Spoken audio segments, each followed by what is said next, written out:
हरे कृष्णा। आप सभी को मोक्षदा एकादशी और गीता जयंती की हार्दिक शुभकामनाएं। तो आइए रसपान करते हैं मोक्षदा एकादशी की व्रत कथा का। धर्मराज युधिष्ठिर कहने लगे कि हे भगवान, मैंने मार्गशीर्ष कृष्ण एकादशी अर्थात उत्पन्ना एकादशी का सविस्तार वर्णन सुना। अब आप कृपा करके मुझे मार्गशीर्ष माह के शुक्ल पक्ष की एकादशी के विषय में भी बतलाइए। इस एकादशी का क्या नाम है तथा इसके व्रत का क्या विधान है, इसकी विधि क्या है, इसका व्रत करने से किस फल की प्राप्ति होती है। कृपया यह सब विधान पूर्वक कहिए। भगवान श्री कृष्ण बोले, मार्गशीर्ष माह के शुक्ल पक्ष में आने वाली इस एकादशी को मोक्षदा एकादशी कहा जाता है। यह व्रत मोक्ष देने वाला तथा चिंतामणि के समान सब कामनाएं पूर्ण करने वाला है, जिससे आप अपने पूर्वजों के दुखों को खत्म कर सकते हैं। इसका महात्म्य मैं तुमसे कहता हूँ। गोकुल नाम के नगर में बैखानस नामक राजा राज्य करता था। उसके राज्य में चारों वेदों के ज्ञाता ब्राह्मण रहते थे। वह राजा अपनी प्रजा का पुत्रवत पालन करता था। वह एक बार रात्रि में राजा ने एक स्वप्न देखा कि उसके पिता नरक में हैं। उसे बड़ा आश्चर्य हुआ। प्रातः वह विद्वान ब्राह्मणों के पास गया और अपना स्वप्न सुनाया। कहा, मैंने अपने पिता को नरक में कष्ट उठाते देखा है। उन्होंने मुझसे कहा कि हे पुत्र, मैं नरक में पड़ा हूँ, यहाँ से तुम मुझे मुक्त कराओ। जब से मैंने ये वचन सुने हैं तब से बहुत बेचैन हूँ। चित्त में बड़ी अशांति हो रही है। मुझे इस राज्य, धन, पुत्र, स्त्री, हाथी, घोड़े आदि में कुछ भी सुख प्रतीत नहीं होता। क्या करूं? राजा ने कहा, हे ब्राह्मण देवताओं, इस दुख के कारण मेरा सारा शरीर जल रहा है। अब आप कृपा करके कोई तप, दान, व्रत आदि ऐसा उपाय बताइए जिससे मेरे पिता को मुक्ति मिल जाए।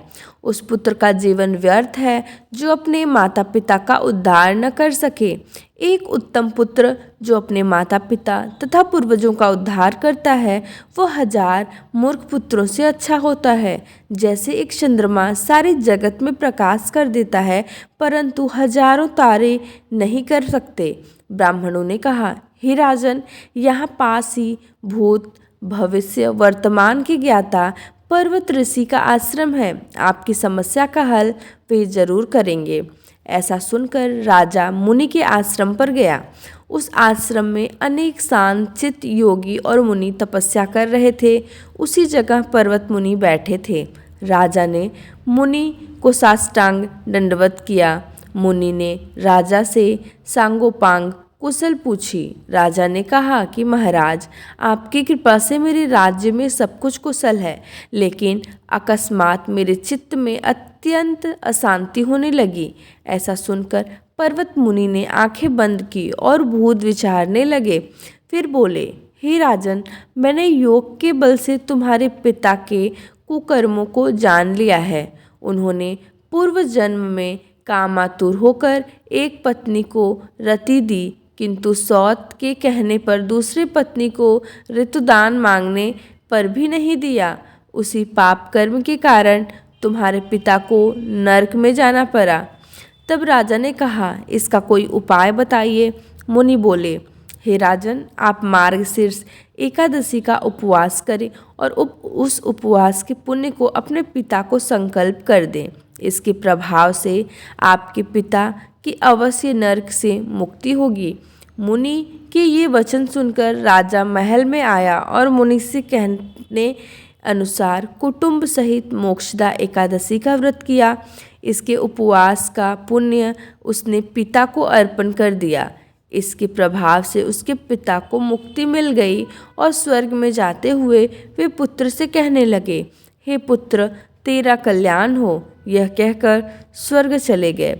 मार्गशीर्ष मास की शुक्ल पक्ष की मोक्षदा एकादशी का जो व्रत करते हैं, उनके समस्त पाप नष्ट हो जाते हैं। तो ये थी मोक्षदा एकादशी की व्रत कथा। हरे कृष्ण।